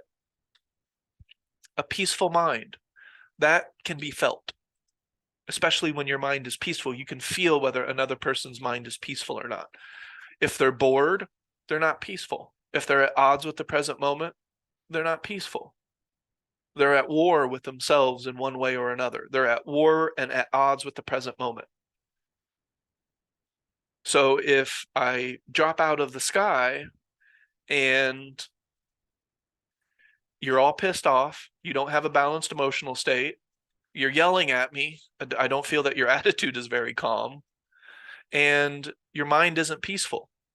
You're obviously all over the place, thinking this and thinking that. You probably have zero self-awareness in the present moment. Most people don't. Most people, they need to look at it after the fact. That's what therapy is for. We can look at our behaviors, our thoughts, and our emotions after they've occurred.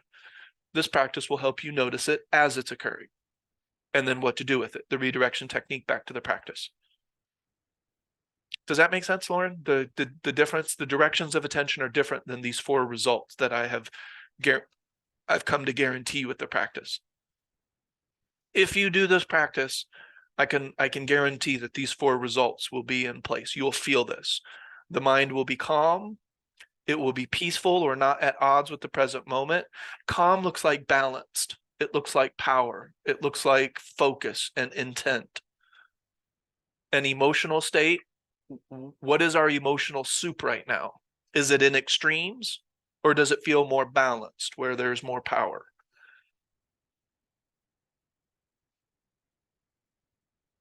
Does that make sense, Jerry? Those 4 aspects? Yeah, it does. And it just, if you don't mind me, just take a second. I'm just going to share a brief little story. Sure. Right then, as I was listening to you, I remember when Sam and I drove up to Nebraska, that quick trip, and I was there with my mom all week. She's having some health stuff, but great week. But wanted to be present. Anyway, Sam was up at her dad and Deb's, 19 miles north for her week there. And our plan was she would come Thursday night, spend the night with mom and I, and we'd have dinner. She walks in the house about 5:30, and there's nothing on. I've got a little project I'm helping mom with. She's sitting at the table writing. I'm in the kitchen cooking. It's completely silent. Nothing's on. And we're just doing our deal. And she walks in and she has a pretty strong practice. I would definitely put her in the Kobe area. Anyway, she walks in and I looked at her face and she was just, it was so beautifully, she just goes, "Oh, it's so quiet here." And I didn't say much. I just said, "Well, yeah." I said, "That's usually where we're hanging."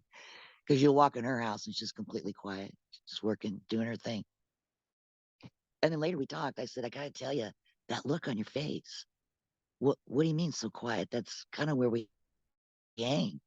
Because I knew there was something there. And she says, "Well, when you're at Dad and Deb's, they have the TV on 24/7." And I go, "You mean like, they just watch TV?" No, no, no. She goes, "They never shut it off. They sleep with it. It's on." Yeah. And then they have the radio in the kitchen. it was just, I just looked at her and I said, wow, I had never ever thought of that concept before. It was like, wow, really? There's just always noise throughout the house 24/7.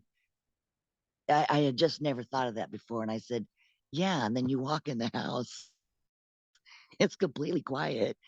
She was, yeah, it was just shocking to have that much silence, after a whole week. And it just kind of made me think of that as I was listening to all this attention and deliberate, you know, deliberateness to it. And I'm sure you still could be in that environment and hold your attentions. Sure. But, but you know what I mean? I think, right. I mean, you've said that's what the point of this is to use our practice to be in those environments and not totally lose it. But again, I'm just saying, I can't imagine that being my environment. But, that's, it's very busy. Hmm. Just saying. Yeah. I couldn't imagine creating that environment for myself, like you said, but I could hang out in it, at least for a little while, a certain period of time. Yeah, it's a very, very busy mind. Yes. Yeah. Yeah. And that's typically if I were to look at which destroyer, of course, all four typically are interacting, and of course, the fifth, but I would more point that towards the entertainment destroyer. The mind is bored or otherwise at odds with the present moment if it doesn't have usually an external source of stimuli. And that is a very unfortunate thing that occurs in the human experience. Very common too. They need TV, they need sound, you need music, you got to look at your phone, you got to look at your computer, you got to look, you got to look, you got to look, you got to look, because your mind is fucking bored. And it's bored because it's not doing anything. You're not doing anything with it. So it gets bored.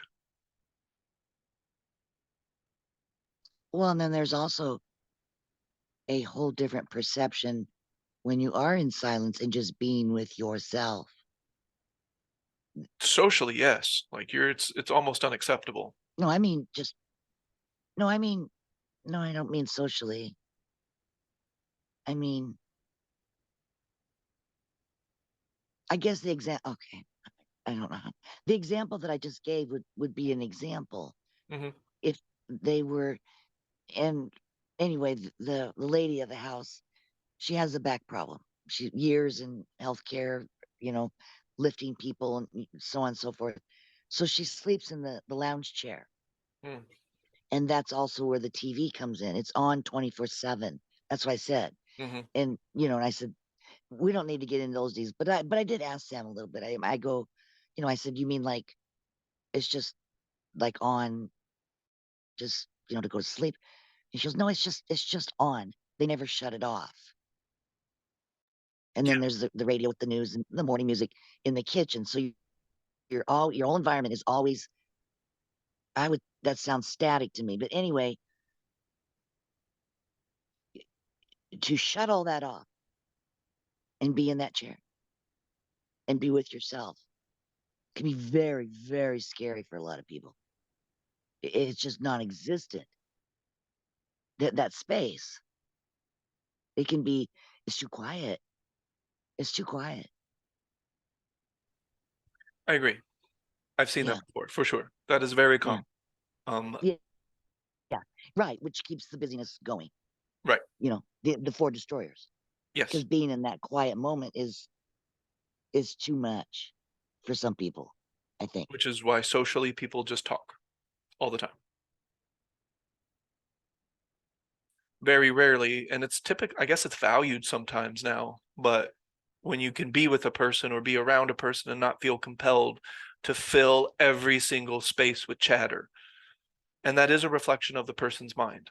If they feel the need to always interject chatter, we always need the TV on, we're watching TV but looking at our cell phone, so we got double things going on. Their mind is very rapid. There's like you said, very busy. And I would say that my mind is very busy in a very deliberate and focused way on the present moment. So I'm still busy, which is why I don't get bored with the present moment. I'm not idle, but I'm also not a leaf at the mercy of the wind. So there is still activity going on. I would say that my mind is very active, but it's not active in words and imagination and the type of things that, people, their mind is normally engaged in, which lends towards quietness. Like quiet is okay with me. Like silence is all good. Like we don't have to talk. There's so many other things that we could be doing with our attention other than just speaking, usually talking about other people when they're not there. That's the favorite conversation that people like to have. And it goes back, like, what's the point? Why are we sitting around talking about our ailments and our surgeries? Like, really, why? There's no logical explanation to it. Other than it makes them feel better because they're used to it. They feel better because they're slipping into the groove of the habit, which is usually very comfortable. Habit has a degree of comfort typically. And altering a habit has a degree of discomfort, which can make them so difficult to let go of. But that's hunting power. So we talk about that later. All right. Any questions, comments, or concerns before we head out? All right. Good luck with your practice. Points of attention, the tools of attention. Do we have an object of power? Do we have reminders set up? Do we have a quote card? What are your exterior points of attention today? Is it peripheral vision? I'm going to name Egon ones, of course. Is it shadows? Is it reflections? Are we listening behind us? Where is our posture? Feet, hands? I'm wearing clothes and I can feel them. So are we putting attention on tactile touch? What's the temperature in the room right now? Or do you even know? Like, how does it feel? That all requires attention. The breath, where's the breath? Do you even know? So these are all points of attention that, can be very valid, but only if we're engaging them on purpose. So that's the practice. That's the beginning of the Egon practice. Remember your points of attention as often as you can. If you want to skip ahead a little bit, start the redirection technique. Redirect your mind whenever you notice it's going in a direction that you did not intend. And then intend it. Intend the direction. So going from below to above the threshold of active recognition. Redirect, redirect, redirect, redirect, redirect. Everything begins with the mind. I'm a mind first person. The way we eat, the way we behave, the way we interact, all of this is a derivative of the way that we think, how often we think. So start with the mind and everything else will have a better chance of falling into place. Okay, I will see everybody on Thursday for the group study. That's a great time. If you have questions, comments, or concerns, you can bring that to the group study. The group study will continue even after these 20 topics. After the 20 topics, we don't have a Tuesday class. We'll go back to just Thursdays for a while. Okay, well, I will see everybody on Thursday for the group study. That's my acupressure ring. Bye, everybody. All right, bye, everyone. See you guys.